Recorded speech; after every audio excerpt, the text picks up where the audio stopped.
7ª semana antes da prova, não é isso? Então, chegando aí às 7 semanas da prova, é hora da gente focar naquilo que vocês sabem que sempre cai.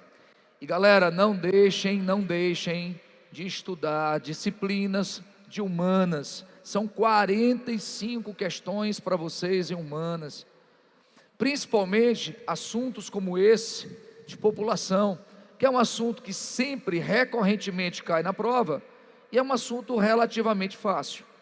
Tranquilo? O que nós vamos fazer aqui é fazer um passeio geral sobre os conceitos de população, para a gente trabalhar as questões que vocês têm aí. Tranquilo?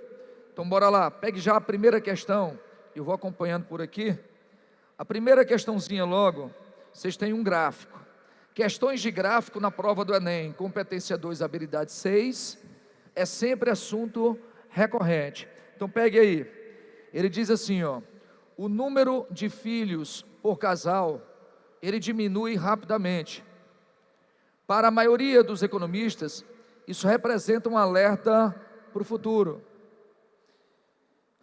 Aí ele diz, uma consequência socioeconômica para países que vivenciam o fenômeno demográfico, diminuição, seria a diminuição de quê? Bora pensar comigo o seguinte, pessoal, vamos para os conceitos básicos para a gente chegar onde ele quer.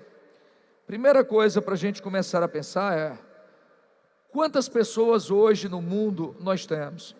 Qual é a população do nosso planeta? Existe limite para o planeta Terra? É uma coisa que está sendo bastante discutido e que vocês devem pegar alguma coisa na prova de Enem. Existe um limite? Há cientistas que dizem que sim. Cientistas considerados ecomalthusianistas. Ecomalthusianistas. O que eles dizem? Que esse excesso de pessoas que atinge exatamente, principalmente, países de terceiro mundo, esse excesso de pessoas está sugando os recursos naturais. Quanto mais pessoas, mais consumo, mais necessidade de matéria-prima, mais necessidade de energia, mais impactos ambientais. Ficou claro isso? Beleza. Então, quantas pessoas nós temos hoje no mundo? Fala-se hoje em torno de 7,1 a 7,2 bilhões de pessoas no planeta. Está claro? Então, o planeta Terra hoje, ela está, isso aqui já são dados atualizados, 2018, com a estimativa 2015, certo? Nós temos mais de 7,2 bilhões de pessoas, quando a gente pega 2014. Hoje, estimamos em torno de 7,4, 7,5 bilhões de pessoas no planeta. É o primeiro passo para a gente trabalhar população. Essa quantidade de pessoas estaria mais concentrada onde? Bom, aí é onde você precisa também atentar para tipos de questões como a questão número 2 de vocês, que vai trabalhar os maiores e menores adensamentos demográficos. Eu queria só que vocês prestassem atenção ao mapa, certo?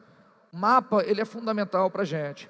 Quando você observar o mapa, onde é que nós temos os maiores adensamentos? Nordeste dos Estados Unidos, região chamada de Manufacturing Belt, uma área industrializada, é uma área onde está situada Washington DC, certo? A capital do país.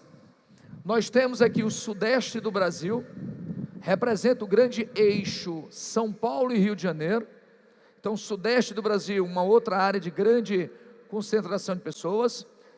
Região oeste da África, a Europa quase como um todo, ela é de grande adensamento. E aí a gente vem para sul e sudeste asiático. Sul e sudeste asiático é o que a gente chama de formigueiro humano. Então o que eu preciso que vocês lembrem? As áreas que eu citei para vocês são as áreas economicamente mais desenvolvidas. Então onde é que tem mais pessoas? Onde eu tenho melhor desenvolvimento econômico. E por que essas áreas vão ter mais pessoas? Porque são áreas mais atrativas. E por que essas áreas são mais atrativas? Porque como elas têm um melhor desenvolvimento econômico, elas vão apresentar maior empregabilidade, ou seja, oferecem mais empregos, e ao mesmo tempo, nessas regiões, nós teremos uma melhor qualidade de vida. É onde o consumo se torna cada vez mais impactante. Então, o sudeste do Brasil, nordeste dos Estados Unidos, a Europa como um todo, são áreas de grandes adensamentos demográficos. Sul e sudeste asiático, nós temos uma cultura de altíssima natalidade historicamente, por isso chamados de formigueiro humano. Em contrapartida, onde é que vocês encontram os vazios demográficos? Os vazios demográficos estarão sempre em regiões onde o clima ele se apresenta repulsivo. Exemplo clássico disso, na área do Ártico e na Antártida, são zonas demograficamente repulsivas. O Polo Norte, as temperaturas são baixas praticamente o ano inteiro, o que faz com que as pessoas não queiram morar lá. Aliás, faz com que a atividade econômica da região seja dificultada. Região da Amazônia brasileira é um ponto fundamental para vocês, viu? Fernandes, onde é que nós temos o grande vazio demográfico no Brasil? Amazônia, é a região de menor densidade demográfica. No Brasil, a região de menor densidade demográfica é a Amazônia. Minha pergunta é, por quê? Porque a Amazônia, ela só vai começar a apresentar fatores atrativos a partir de um ciclo econômico importante no século XIX. Quando você trabalha a Amazônia, você vai lembrar comigo que a Amazônia, até 1870, ela se desenvolveu a partir das drogas do sertão. A Amazônia, até 1870, se desenvolveu a partir das missões religiosas, jesuíticas, guaraníticas. Até 1870, essas áreas da Amazônia se desenvolveram a partir de fortalezas, como a fortaleza do Presépio, que deu origem à cidade de Belém, fortaleza de São José do Rio Negro, fortaleza de São José de Macapá, por exemplo. Isso está claro para vocês? Tranquilo? Outro ponto que é fundamental para a gente entender quando se fala de Amazônia: as bandeiras de apresamento de índios e prospecção de recursos. Não nos esqueçamos que em 1637, nós tivemos a grande bandeira de Pedro Teixeira. A grande bandeira de Pedro Teixeira, certo? Que desbravou subindo o rio Amazonas em direção, portanto, à nascente.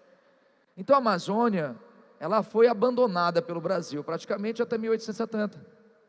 Aí vem o ciclo da borracha, que foi o verdadeiro boom para a ocupação da Amazônia. Só que o ciclo da borracha, ele teve uma duração muito pequena no Brasil. Entre 1870, por volta de 1913, quando a borracha da Ásia, mais competitiva do que a nossa, derrubou a Amazônia. E aí, o que acontece com a Amazônia? Abandono para a Amazônia de novo. E quando é que a Amazônia volta a ser a Amazônia atrativa? A partir dos anos 60, quando o governo brasileiro entende que a Amazônia é uma área estratégica. O senhor Vargas, em 53, ele criou o SPVEA, Superintendência do Plano de Valorização Econômica da Amazônia, um órgão que vai anteceder a criação da Sudam. Sudam foi o cearense Castelo Branco 66, um órgão que o governo cria para planejar a ocupação da Amazônia. Está claro isso? Então foi criado um órgão chamado de Sudam para planejar o desenvolvimento e ocupação da Amazônia. Por isso que a gente diz que a ocupação da Amazônia ela foi tardia e o processo de colonização foi dirigido. Processo de colonização dirigido. Está claro isso? Processo de colonização dirigido. Bom, diante desse fato, lembremos que os militares no Brasil criaram o INCRA, 1970, substituindo o antigo IBRA, e criou o PIN, Plano de Integração Nacional. Aí é onde a Amazônia, ela começa a ganhar força.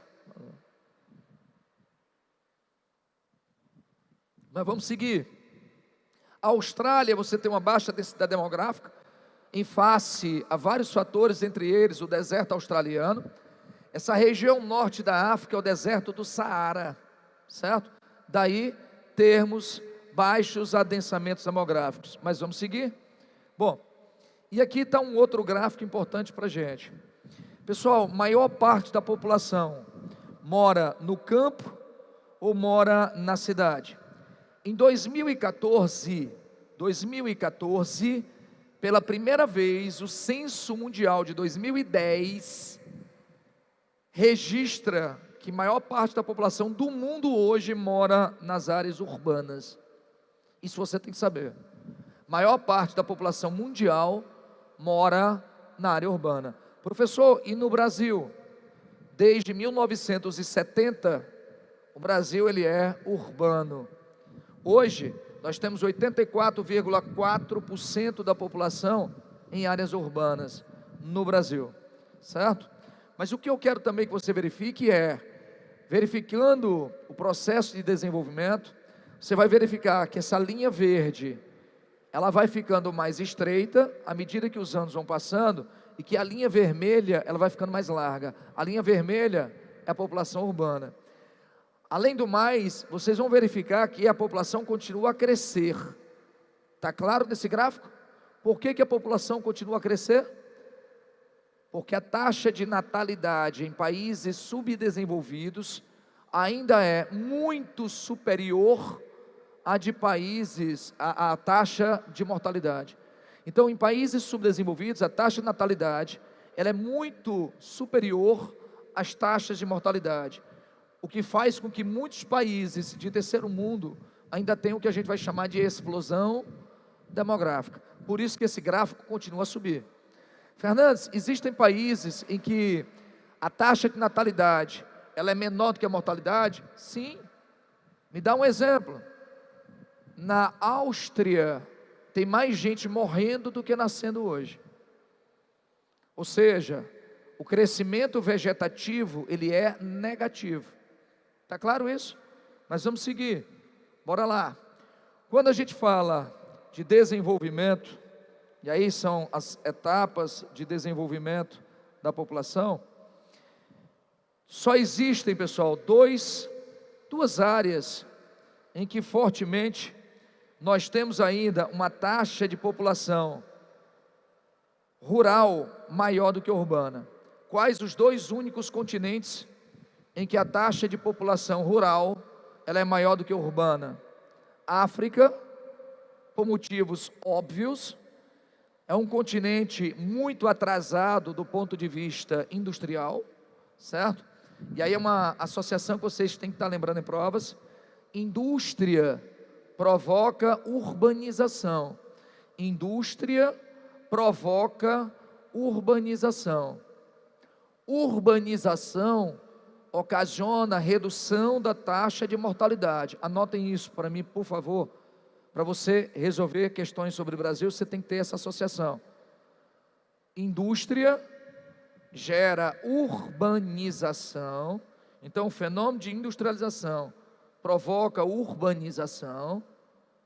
E a urbanização ocasiona queda na taxa de mortalidade. A urbanização gera uma queda na taxa de mortalidade. Por quê? Porque com a urbanização eu vou desenvolver melhor rede de infraestrutura, saneamento básico, etc. Ficou claro isso? Beleza? Tranquilo? Bora seguir. Então, África e Ásia são dois continentes em que a população rural ainda é maior do que a população urbana. Fernandes, isso quer dizer o quê? Que são regiões atrasadas do ponto de vista de desenvolvimento humano. Isso está claro para a gente? Sim, bora seguir. Continuando. Bom, aqui são dados de população absoluta. Aí eu quero que você raciocine o seguinte na prova. Existem dois conceitos que a galera confunde demais nos vestibulares. Presta atenção no seguinte. Existe o que eu vou chamar de população absoluta existe o que eu vou chamar de população relativa. Vou repetir. Existe o que eu vou chamar de população absoluta, e existe o que eu vou chamar de população relativa. População absoluta é a quantidade total de pessoas existentes em uma região. Perfeito? É o total de pessoas. Por exemplo, no Brasil hoje configuramos aproximadamente 209 milhões de pessoas. É o tanto de gente que existe no Brasil.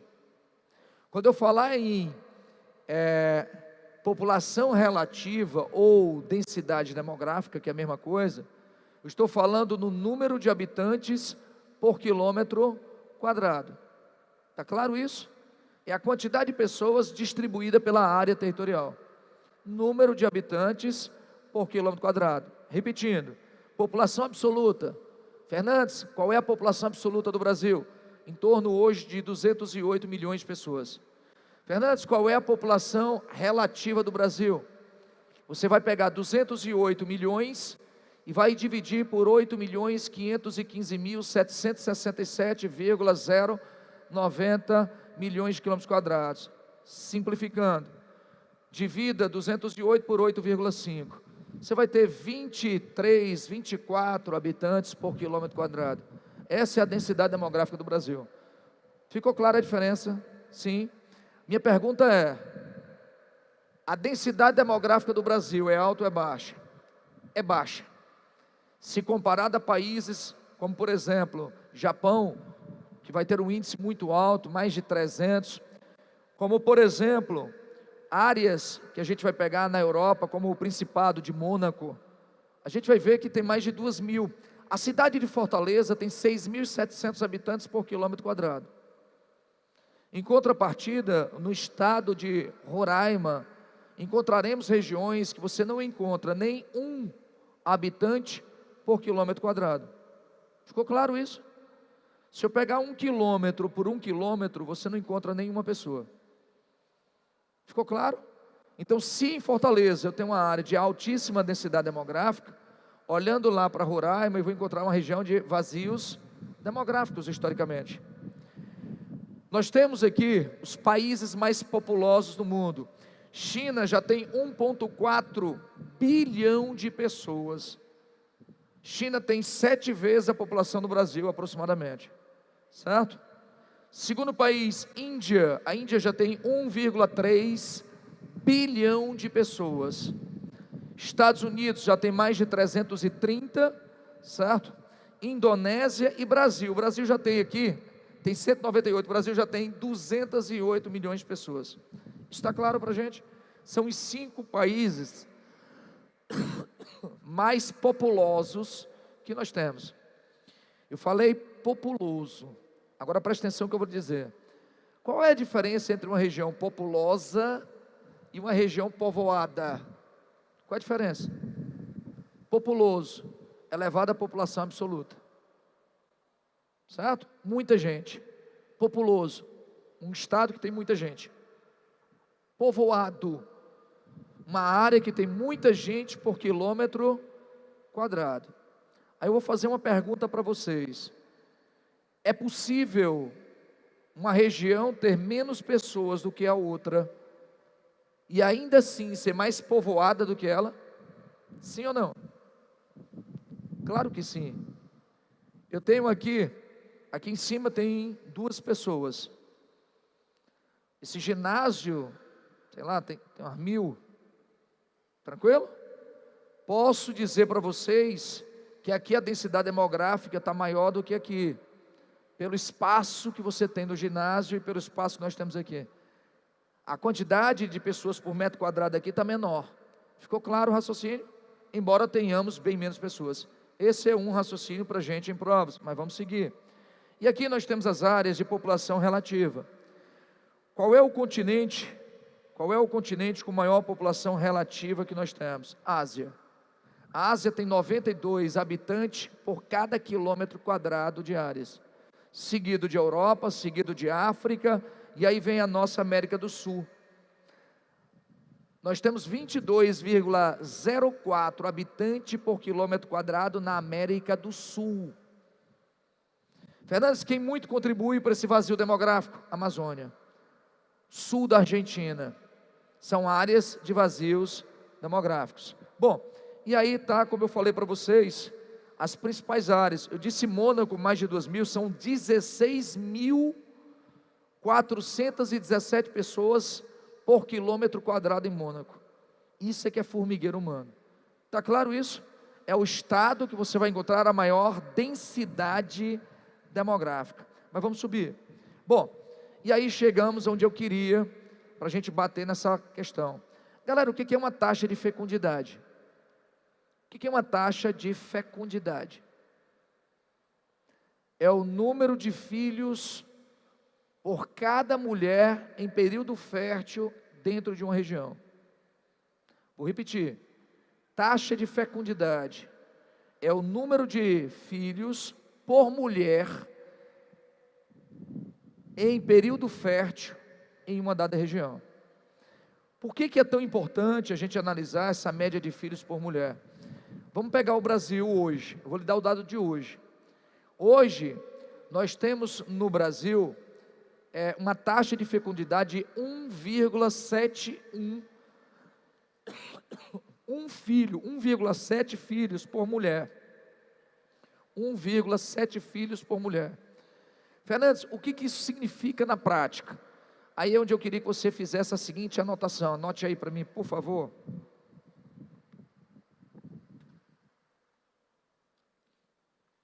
Anote para mim. A taxa de fecundidade no Brasil, a taxa de fecundidade no Brasil é inferior à taxa de reposição demográfica.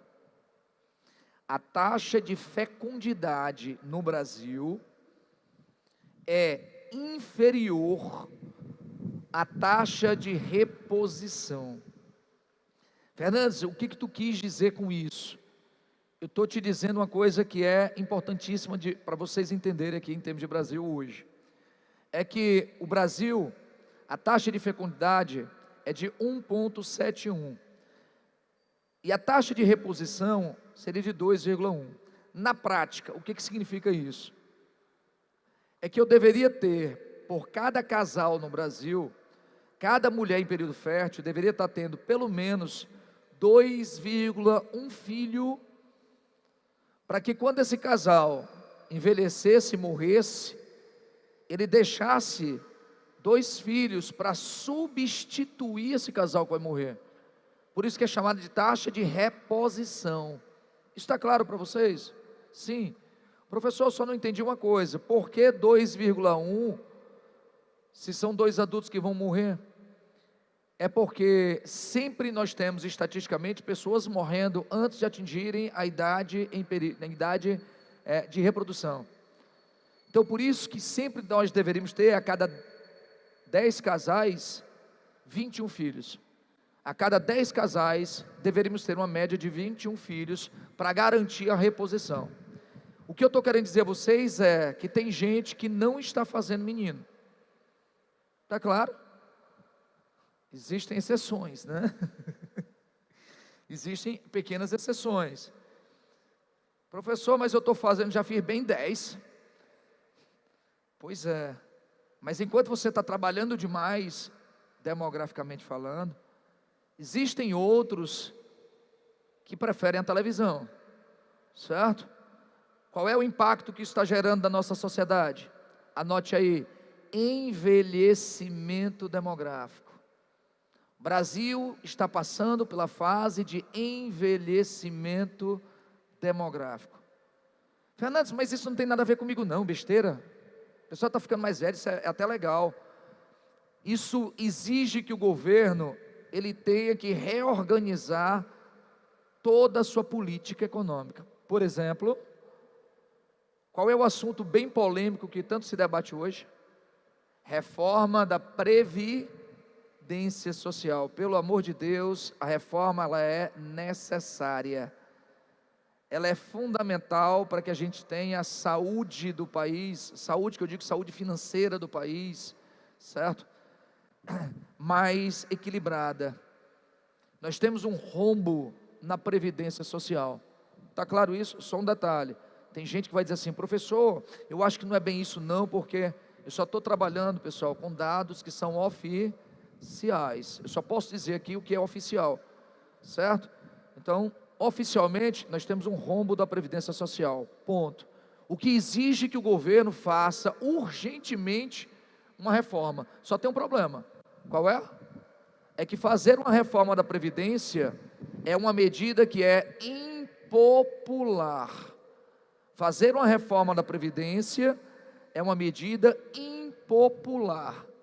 Significa dizer que o político que assumir o compromisso da previdência, ele vai ter um desgaste em sua imagem, porque é impopular. Ficou claro isso? Beleza. Mas, voltando então para a questão que vocês têm aí em mãos, a primeira questão. O que o gráfico está mostrando para a gente aí, por favor? O que esse gráfico está mostrando aí para a gente? Se você observar com calma esse gráfico, você vai perceber que a taxa de fecundidade no Brasil vem decaindo. Esse dado que você tem, 2010, certo? Eu quero que você raciocine comigo o seguinte. Raciocine comigo o seguinte. Se a minha taxa de fecundidade, ela está diminuindo, se a taxa de fecundidade está diminuindo, menos jovens estará nascendo, o que isso no futuro vai acarretar? Se eu estou analisando taxa de fecundidade e que eu estou vendo que ela está decaindo, no futuro o que vai acontecer com a gente? Nós teremos aqui uma clara redução da oferta de mão de obra. Gabarito já então, letra A. Fernandes, por que vai reduzir a oferta de mão de obra? Pensa comigo. O Brasil hoje, ele está no que a gente chama de janela de oportunidade. Anote esse termo, anote. A fase atual do Brasil, em termos demográficos, de pirâmide demográfica, estamos vivenciando uma fase que é o que a gente chama de janela de oportunidade. O que é uma janela de oportunidade? Isso acontece quando um país ele tem uma população de jovens ele tem uma população de adultos maior do que uma de jovens e velhos. É quando a população de adultos, ou seja, a população economicamente ativa, ela é maior do que a população inativa. Ficou claro isso? População ativa maior do que uma população inativa. Isso quer dizer que nós temos muito mais pessoas para gerar riquezas do que pessoas para serem sustentadas pelo Estado. Na prática é isso. Ficou claro? Beleza. Então o Brasil vivencia nesse momento o que a gente chama de janela de oportunidades. Isso você tem que saber em provas. Agora, o Brasil está sabendo aproveitar esse momento positivo, demográfico que a gente está vivenciando? Sim? Sim ou não? Não. Por quê? Porque não fez grandes investimentos na educação. Nós temos muita gente para ser inserida no mercado de trabalho. Qual é o problema? É que muitas não têm a qualificação exigida pelo mercado. Estão fora do mercado por falta de qualificação. Ficou claro isso? Beleza? Então estamos passando por uma janela de oportunidades, mas que não está sendo bem aproveitada porque o Estado não investiu na educação como deveria. Resultado, temos muitos adultos, idade ativa, desempregados. Não porque simplesmente faltam empregos. Até falta, mas principalmente porque falta mão de obra qualificada no Brasil. Então o Brasil está desperdiçando sua janela de oportunidades. Professor, o que vai acontecer com o Brasil no momento seguinte? Eu já vou lhe antecipar, isso é dados do IBGE. Esses dados do IBGE, eles dizem para a gente que a partir de 2041, a população brasileira vai estar com mais pessoas morrendo do que nascendo. E aí o Brasil vai passar por um decréscimo demográfico. O envelhecimento da população vai gerar um aumento da mortalidade e a população quantitativamente no Brasil vai diminuir. Ficou claro isso? Isso é o que vai acontecer, pessoal, daqui a 20 anos. Parece longe, né? Está bem aí, 20 anos, 2 décadas. Ou o Brasil se organiza hoje, ou daqui a 2 décadas a situação vai complicar. Porque além de termos um país subdesenvolvido, teremos agora um país de velhos, com pouca gente na fase adulta, para gerar renda e economia para esse país. Isso está claro para vocês? Sim.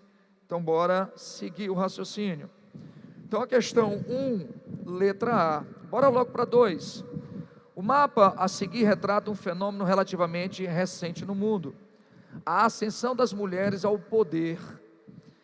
Essa transformação pela qual passa a sociedade, isso é, as mulheres, tendo os mesmos direitos que os homens e se igualando em número de mercado de trabalho, tem reflexos na dinâmica populacional.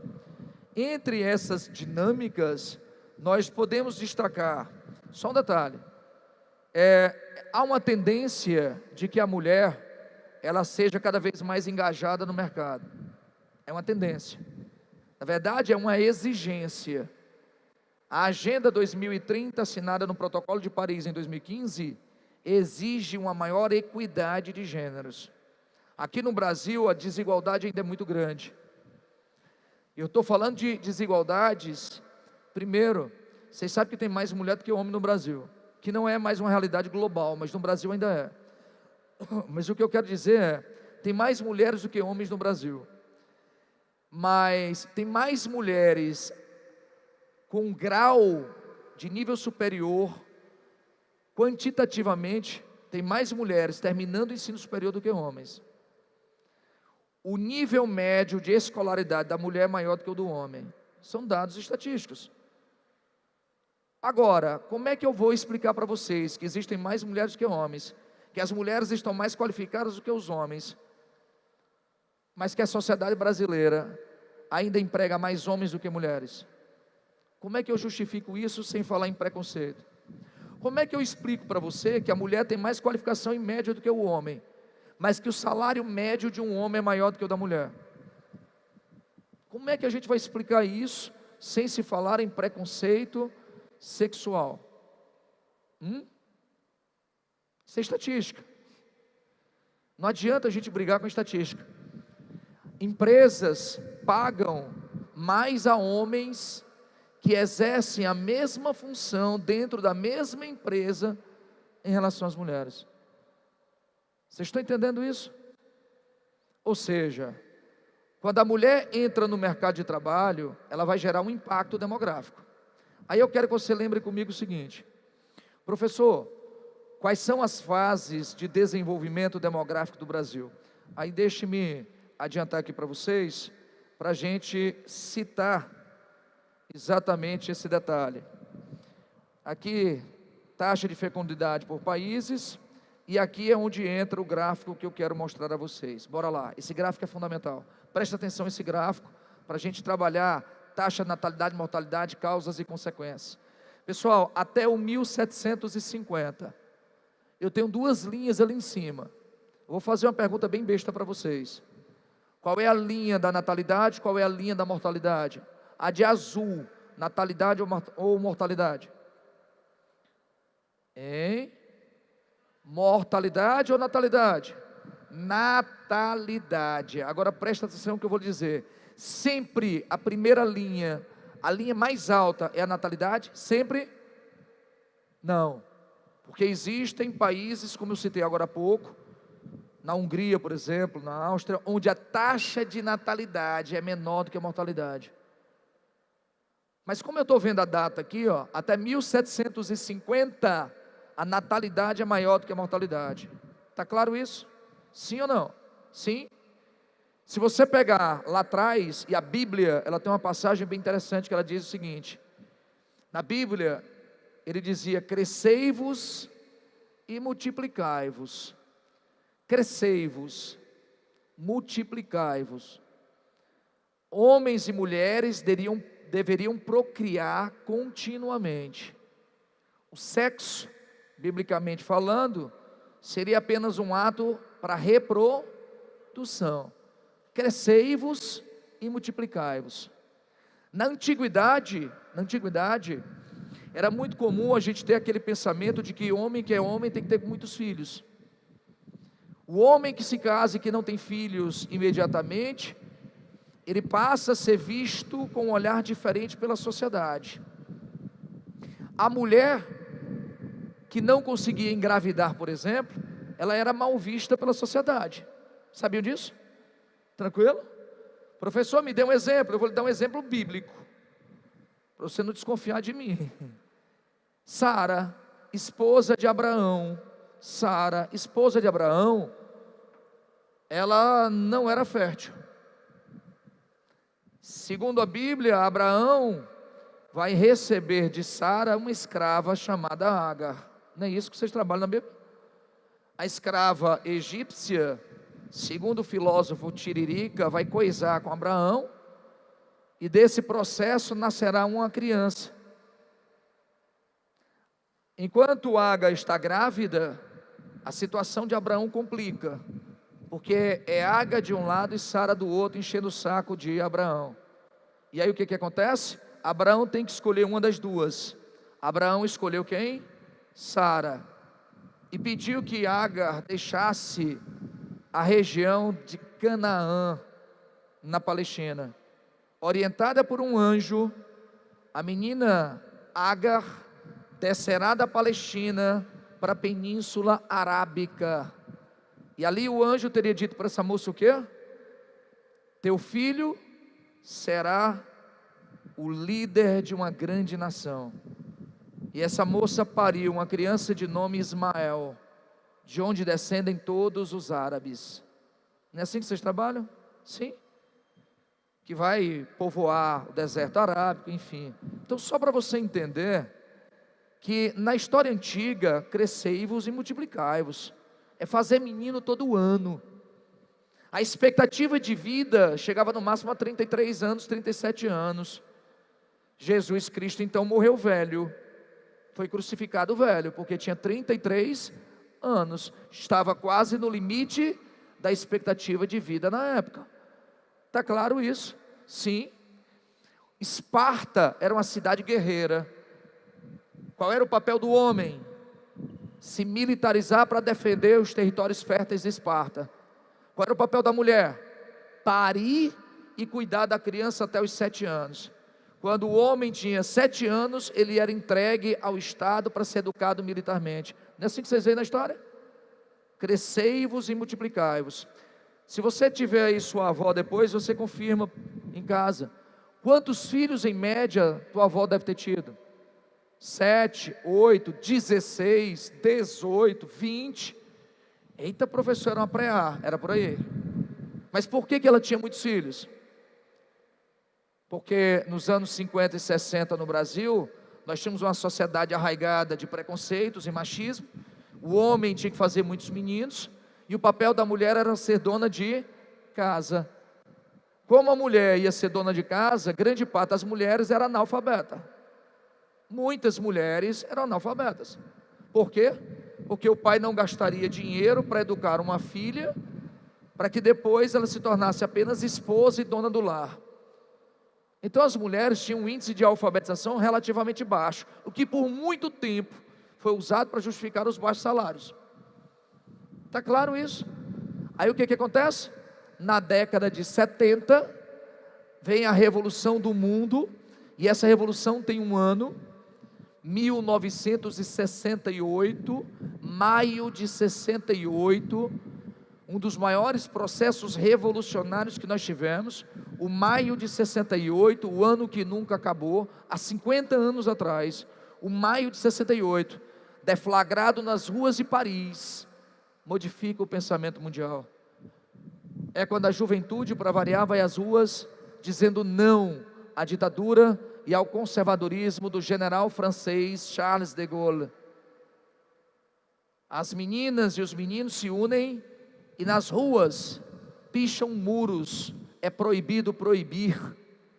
Meninas com cartazes dizendo queremos sexo, escandalizam a sociedade conservadora de Paris. O movimento de cunho moderno para a época, de caráter emancipacionista, feminista, certo? Ganha as ruas e ganhará o mundo. Os mesmos jovens nos Estados Unidos diziam: faça amor, não faça guerra. Pedem ao presidente Lyndon Johnson que tragam de volta seus filhos da guerra do Vietnã. São os mesmos jovens que no Brasil começam a requerer a abertura de um regime. E a resposta no Brasil foi o AI-5, o Ato Institucional número 5, decretado em dezembro daquele ano. Só um detalhe, quem já me conhece sabe, eu não discuto política nem ideologias, só estou lhe dando fatos, certo? Por que eu sempre digo isso? Porque tem pessoas que vão usar esse fato do AI-5 para defender um regime civil-militar no Brasil, e pessoas que vão usar para atacar. Eu vou deixar para vocês, cada um, analisar o fato, só estou lhe dando fatos. Perfeito isso? Tranquilo? Professor, então nos anos 70, a juventude começa a mudar no Brasil, e nos anos 70, as meninas começam a entrar no mercado de trabalho. Exatamente isso. Que impactos isso vai gerar? Pensa, as meninas têm que estudar mais. Então menina com 13, 14 anos de idade, 15 anos de idade, como talvez a sua avó ou bisavó tenham casado com 15, 16, 17 anos de idade, está retardando o casamento para 19, 20, 22, 25 anos. Sim? Você pergunta hoje a uma menina que está num pré-vestibular se ela tem interesse em se casar. Muitas olham e dizem não. Casar? Tem outras que olham e dizem: casar para quê? Eu não. Primeiro eu quero me formar, fazer pós-graduação, mestrado, doutorado, PhD, me firmar no mercado de trabalho, abrir uma empresa, ficar rica, depois eu penso em me casar. Ou seja, ela não quer casar, certo? Então a sociedade mudou. E essas meninas que dizem que não quer casar, que estão se qualificando, são as mesmas meninas que têm acesso hoje a métodos contraceptivos. São as mesmas meninas que quando se formam e acabam de se casar, dizem que não querem ter filhos logo. Por quê? Porque querem se consolidar no mercado de trabalho. Ficou claro esse raciocínio? Sim. Então, se essas meninas estão se casando mais tardiamente, e se estão utilizando métodos contraceptivos, a entrada da mulher no mercado de trabalho provocou naturalmente uma queda na taxa de fecundidade. Olha aí para mim os itens, por favor. Que gabarito nós teríamos aí? Qual seria o nosso gabarito?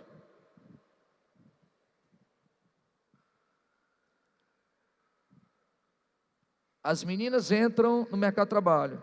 Qual é o impacto que elas vão gerar imediatamente na fecundidade? Queda da taxa de fecundidade. Elas retardam o casamento, elas usam métodos contraceptivos. Mas olhemos para cá, olhemos para cá. Pessoal, conceito básico para vocês. O que é um crescimento vegetativo?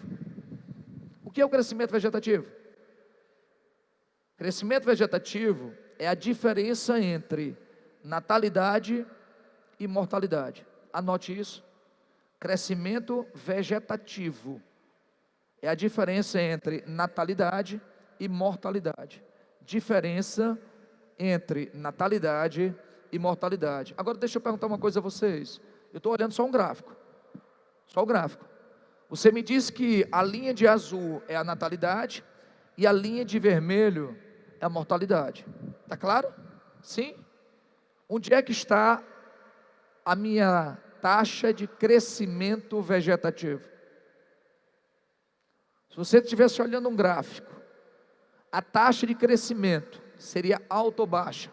Nesse momento que vocês estão visualizando o gráfico, a taxa de crescimento vegetativo é alta ou baixa? Alta ou baixa? É baixa. Professor, mas não estão lá em cima? Sim, estão lá em cima. É só para você ter um exemplo. Nascem 100 pessoas, morrem 99. O saldo que ficou foi alto ou baixo? Baixo. Então o crescimento nessa primeira fase é um crescimento vegetativo lento no mundo. Sim? A pirâmide etária, ela vai estar assim, ó. Todo gráfico que vocês pegarem nesse formato de um triângulo, base muito larga e o ápice muito estreito, não percam tempo com a questão, é só anotar: país subdesenvolvido. Sempre que a base for larga demais e o ápice, o topo muito estreito, significa dizer para mim que você está diante de um país subdesenvolvido. Professor, por que eu preciso entender que isso é subdesenvolvido? A base muito larga indica para mim uma alta taxa de natalidade. E o ápice muito estreito indica para mim uma baixa expectativa de vida. Ficou claro? Tranquilo? Bora seguir. Moçada, observando o gráfico, o crescimento aqui vai ser lento, mas vamos seguir. Segundo momento, entre 1750 e 1940, o que está acontecendo com o mundo? A taxa de mortalidade caiu, e a natalidade, ela vai se manter alta por um tempo. Se crescimento vegetativo é a diferença, o que fica entre a primeira linha e a segunda aumentou, sim ou não? Tivemos um aumento na taxa de crescimento vegetativo, ficou claro? Sim. Minha pergunta é: onde é que essa taxa de mortalidade caiu entre 1750 e 1940? Onde? Nos países desenvolvidos. Por quê? Por quê? 1750. O que estava acontecendo com o mundo em 1750? Revolução industrial. Estava havendo uma revolução industrial. Se a Inglaterra estava fazendo uma revolução industrial, nós tivemos um intenso êxodo rural na Inglaterra, provocada pela lei de cercamentos de terras.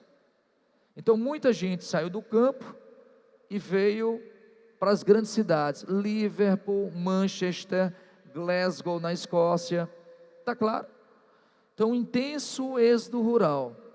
Se eu tinha muita gente saindo do campo para vir para a cidade, acabou acontecendo um fenômeno que nós chamaremos de urbanização.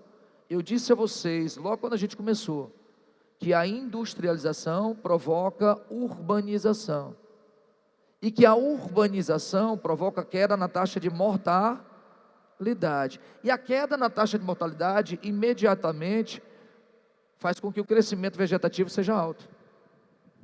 Está claro o gráfico? Sim? Posso seguir? Tranquilo? Então aqui o crescimento vai ser um pouquinho mais rápido. Verifique que o crescimento aí está um pouquinho mais rápido do que na fase anterior. Mas vamos seguir o raciocínio. Próximo momento é onde você vai ter a explosão demográfica ou baby boom. Certo? Mas vamos lá. Por que aconteceu o baby boom? A taxa de mortalidade caiu de novo bruscamente. Espera aí, por que essa taxa de mortalidade caiu tão bruscamente nesse período? Porque os países de terceiro mundo, como o Brasil, por exemplo, começaram a se industrializar. Sim? A Revolução Industrial de Getúlio Vargas. Então, a partir da década de 40, o terceiro mundo se industrializou. E à medida que o terceiro mundo, cara, se industrializou, o que começou a acontecer? A industrialização do terceiro mundo gerou o intenso êxodo rural. E o intenso êxodo rural gerou uma urbanização. E a urbanização provocou queda na taxa de mortalidade. natalidade. Isso está claro para a gente? Sim ou não? Sim. Ou seja, existem muito mais países subdesenvolvidos do que desenvolvidos. Se tem muito mais países pobres do que ricos, e isso aqui vai provocar uma urbanização em países pobres, a quantidade de pessoas que vai deixar de morrer é muito significativa. Mas a natalidade se manteve alta. Sim? Olha a distância da linha agora, azul para a linha vermelha. Ficou claro o raciocínio, pessoal? Olha a distância da linha azul para a vermelha. Isso indica para mim o quê? Uma explosão demográfica. Ficou claro? Beleza. O que vai acontecer a partir dos anos 80 com países como o Brasil, por exemplo? A gente começa a vivenciar uma desaceleração. Espera aí. Por que a partir dos anos 80 a quantidade de natalidade no Brasil começou a cair? Porque as mulheres começaram a entrar no mercado de trabalho. As mulheres começaram a estudar mais. Começaram a retardar os casamentos. Começaram a utilizar métodos contraceptivos. Está claro isso? Sim. Ou seja, olhando para cá, a gente vê a realidade do Brasil. E galera, se a taxa de natalidade está caindo, a nossa pirâmide, ela vai ficando cada vez mais estreita a base. Sim? País pobre, a base é muito larga, alta natalidade. À medida que essa taxa de natalidade começa a cair, que as mulheres estão entrando no mercado de trabalho, etc, etc, etc, eu tenho um estreitamento dessa base. O estreitamento dessa base indica que eu estou numa fase de transição demográfica. Agora presta atenção, qual é a nossa tendência a partir daí? Podemos atingir a partir de 2040 uma fase em que o índice de mortalidade vai estar maior do que a nossa natalidade. Está claro isso? Sim ou não? Sim? Tranquilo? Ou seja, o nosso crescimento será negativo. Mas eu queria fazer só uma pergunta para vocês. Pessoal, nessa primeira fase, o crescimento é lento ou é rápido? É lento. Natalidade é alta, mortalidade é alta, as linhas estão bem próximas. Pessoal, bem aqui, as linhas estão distantes ou próximas de novo? Próximas. Sim? Tranquilo? Isso quer dizer para mim o seguinte: aqui o crescimento é lento, mais natalidade, mais mortalidade. Aqui o crescimento é baixo. Menos natalidade, menos mortalidade. Ficou claro? Beleza? Entendemos a linha de gráfico? É essa fase que o Brasil está para chegar. Peguemos a questão seguinte, rapidamente. Questão de número 3. Um estudo sobre a dinâmica e a distribuição da população de uma determinada área, ela é realizada a partir do conhecimento e da compreensão de seus indicadores demográficos. Em relação a alguns desses indicadores, analise proposições abaixo. A densidade demográfica, ela é obtida a partir da divisão da superfície territorial de um lugar pela sua população absoluta. Sim ou não? Não, é o contrário. É a divisão da população absoluta pela área. É o inverso. Sim? O que é população relativa à densidade? Professor, é o número de habitante por quilômetro quadrado. Então é o total de população absoluta dividido pela área territorial. Beleza? Bora seguir. Então item A, falso. Letra B de bola. Na letra B ele diz: o crescimento vegetativo é calculado com base nas taxas de natalidade, mortalidade e migração. Pessoal, risca aí onde tem migração. Migração não. Crescimento vegetativo é a diferença entre natalidade e mortalidade. Migração não entra. Perfeito? C. A taxa de mortalidade infantil indica o número de óbitos de criança e pré-adolescentes parou. Mortalidade infantil é o número de crianças que morrem antes de completar um ano de vida. Anote isso, viu? Tem muitas questões com pegadinhas. Só posso computar como mortalidade infantil crianças que morrem antes de completar 1 ano de vida. Beleza? Bora seguir. Letra D. A taxa de fecundidade, ele é um indicador populacional que influencia diretamente o comportamento de outro indicador. Por exemplo, o indicador da taxa de natalidade. Sim. Se a minha taxa de fecundidade cai, a quantidade de pessoas que vão nascer no país vai diminuir. Tá claro isso? Beleza? Bora pensar aqui numa outra situação para gente. Pirâmides etárias. Agora presta atenção que a gente vai falar de população ativa, população inativa, etc. Deixe-me só pegar vocês.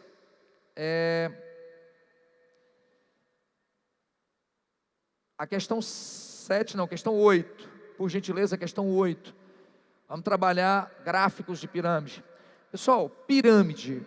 O que você tem que saber numa prova? Pegou uma questão de pirâmide. Primeiro passo, analisa a pirâmide. A pirâmide é dividida em 3 partes, em termos etários, 2 partes sexuais.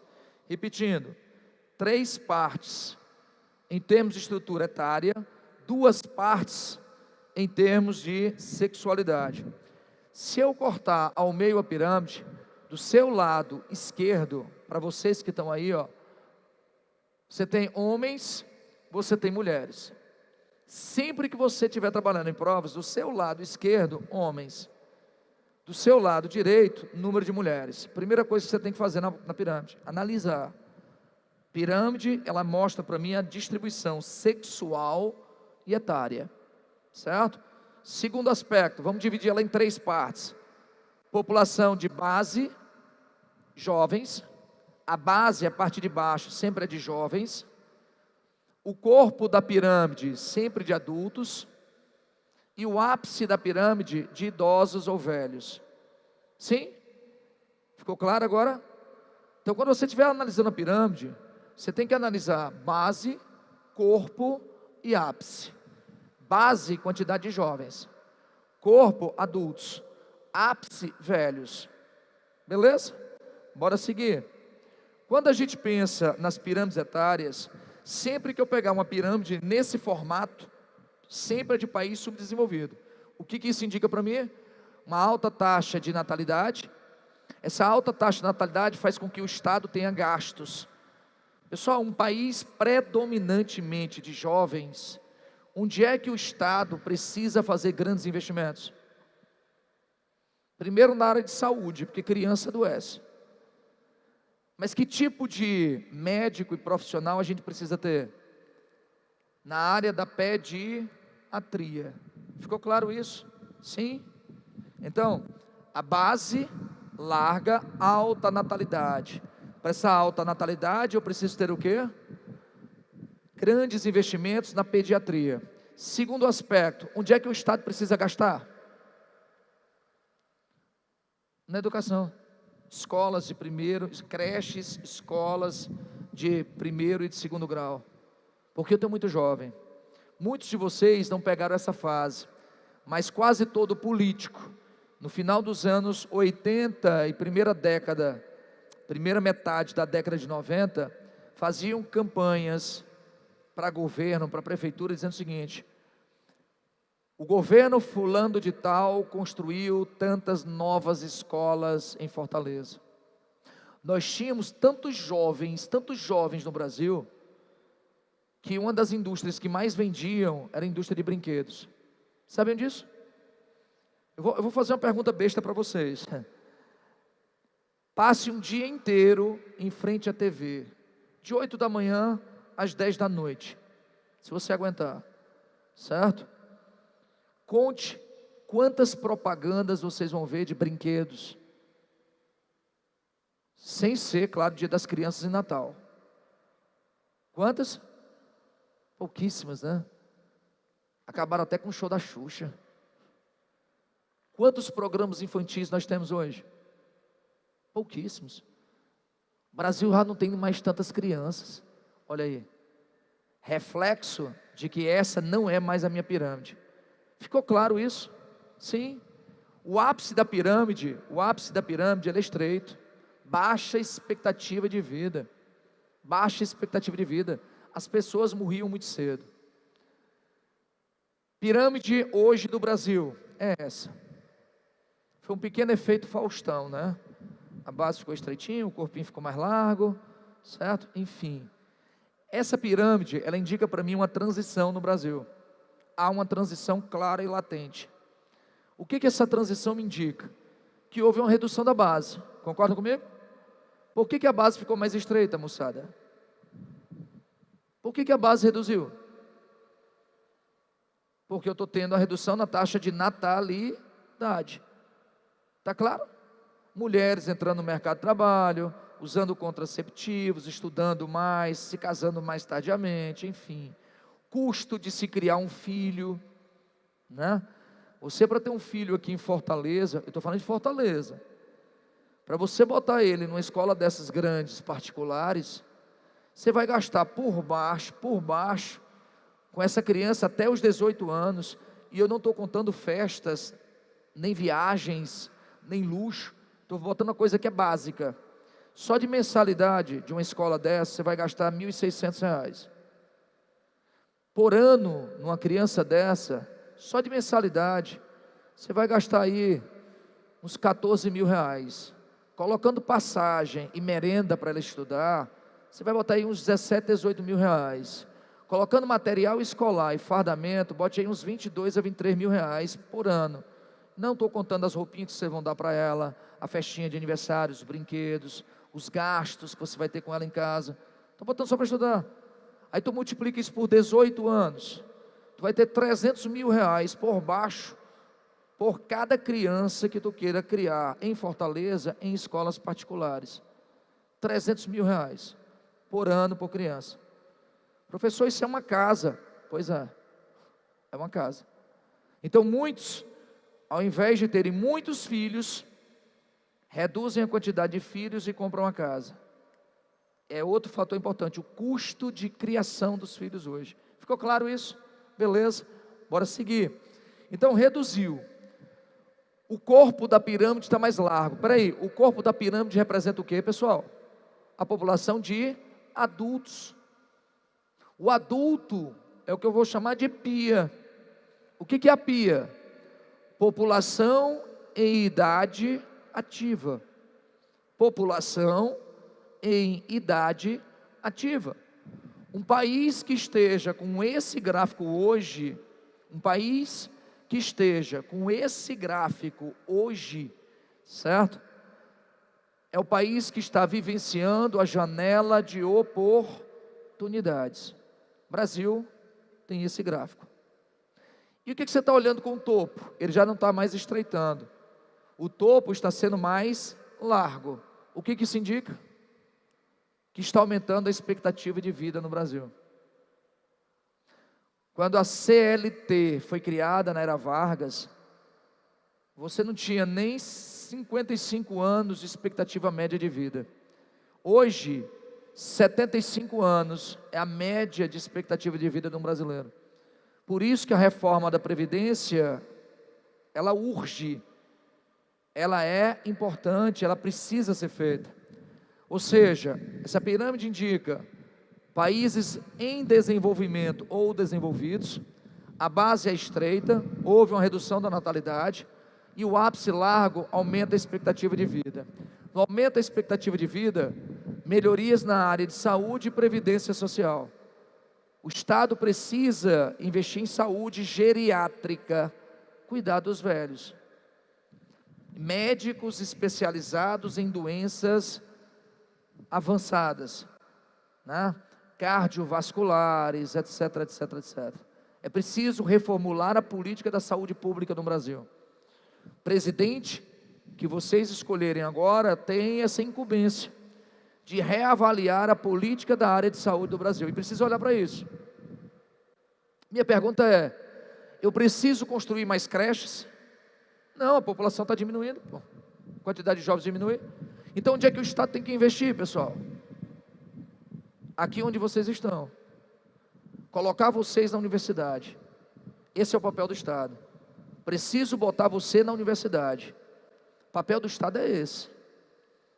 Porque eu preciso qualificar vocês. Ficou claro agora o raciocínio? Sim.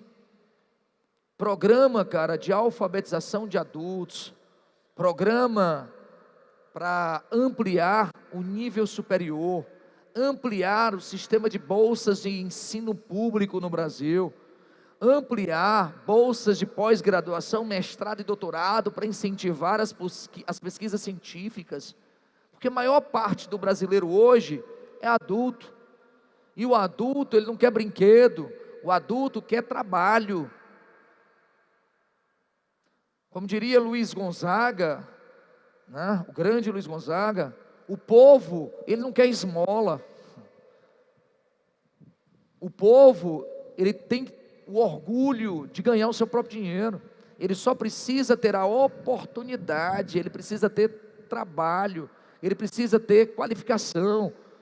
Esse é o papel do Estado, gente. O Estado não tem que estar dando esmola para ninguém, não. O Estado tem que gerar emprego, garantir oportunidades, fazer com que mais pessoas tenham acesso ao ensino superior. É essa a mudança que, quando a gente olha para essa pirâmide, a gente precisa ter. Está claro? Essa é a nossa realidade, mas vamos avançar.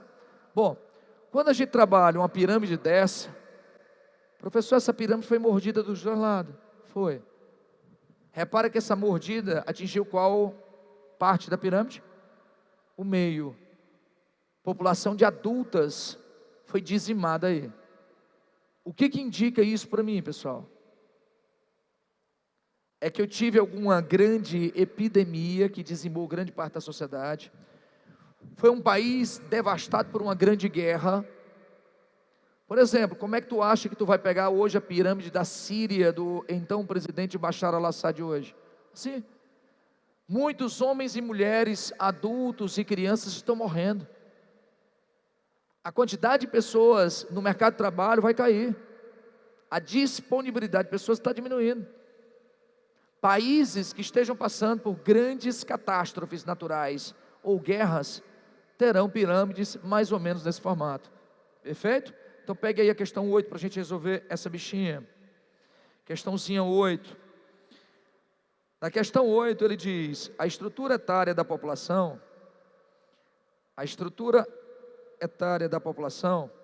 é comumente retratada por meio de gráficos em forma de pirâmides. E aí você tem 3 gráficos. O primeiro gráfico, uma pirâmide perfeita, país subdesenvolvido. O último gráfico, a base muito estreita, países desenvolvidos. E a pirâmide do meio indicaria o quê? Um país que esteja numa transição. Países emergentes apresentarão pirâmides semelhantes a 2. Aí ele diz: assinale a alternativa que descreve mais adequadamente o conteúdo representado pelo gráfico das pirâmides populacionais acima. Na letra A ele diz: nos países subdesenvolvidos, a pobreza rural e a economia primária desestimulam a natalidade. Não, estimulam. Pessoal, quando a população ela é predominantemente rural, aí é que a galera faz menino. Professor, por quê? Porque quanto mais filhos, mais mão de obra eu vou ter para me ajudar na lavoura. Certo? Tranquilo? Essa é a teoria reformista ou anti-malthusianista quando se fala em população. O pobre só tem filhos porque ele é pobre. Quanto mais filhos eu tiver, maior vai ser minha renda familiar, mais dinheiro entra na minha casa. Se eu tiver muitos filhos, eu terei mais mão de obra para me ajudar a compor a renda familiar. Esse é o raciocínio. Beleza? Então letra A, falso. Letra B.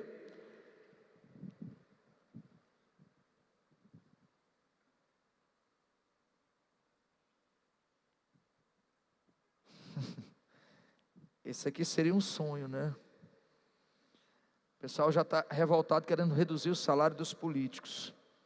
Certo? Isso aqui seria um sonho. Eu acredito que político não deveria nem salário receber. Se muitos dizem que é uma honra representar o povo, que represente o povo sem salário, já que eles já estão recebendo a honra, na verdade? Ou, se vão ser presidentes ou senadores, é justo que eles recebam um salário para o sustento da família, sim? Porque estão prestando serviço à sociedade. Ele deveria pegar o salário dele mensal e receber para administrar o país. Então, se esse presidente fosse um professor, ele deveria receber o salário de professor. Eu acho que todo senador, deputado e presidente deveria receber o mesmo salário que um professor recebe. Entendeu? No instante esse país dava jeito. Entendeu? Eu garanto a vocês que uma coisa ia acontecer. O professor ia ter um baita salário. Entendeu? Enfim. De que forma as pessoas que deixam seu país, olha que pergunta bacana. De que forma que as pessoas que deixam seu país atrapalham o desenvolvimento desse país? Depende do tipo de pessoa que deixa esse país. Se um terrorista deixar o Brasil, atrapalha o desenvolvimento do Brasil? Não. Se uma mão de obra desqualificada sair do Brasil, atrapalha o Brasil? Não. Mas se sair grandes cientistas, pessoas geniais desse país, atrapalha o Brasil? Sim? Pronto. Então só atrapalhará se houver o que a gente chama de fuga de cérebros. Pessoas qualificadas, que está saindo muito. Por quê? Porque são atraídas por grandiosos salários em países desenvolvidos. Beleza? Então bora lá, fechar a questão. Então na letra A, absurdo. Letra B ele diz, a Alemanha possui uma base estreita, indicando a elevada expectativa de vida de sua população. De fato, a Alemanha vai apresentar uma base estreita, o que indica uma baixa taxa de natalidade. Está claro isso? Beleza. Então o item B, a única coisa que está errada é porque se o ápice, se a base está estreita, a base indica uma queda na taxa de natalidade. Se eu quiser olhar a expectativa de vida, eu olho para onde? O ápice da pirâmide, lá em cima. No item C ele diz, a forma da pirâmide etária de um país, ela é constantemente associada ao seu grau de desenvolvimento. Sim? Pirâmide com a base muito larga é subdesenvolvido, pirâmides assim são países mais desenvolvidos. Beleza? Tranquilo. Moçada, nós estamos encerrando hoje, os gabaritos vocês têm aí da aula, tá? Agradeço demais a atenção de vocês. Peço a vocês, cara, que não percam as oportunidades. São 7 semanas, 7 finais de semanas até a prova da Enem. É o último gás que vocês precisam dar para passar no final do ano. Então não percam as oportunidades que vocês estão recebendo. Beleza? Bom final de domingo para todos. Boa semana e até mais ver. Valeu.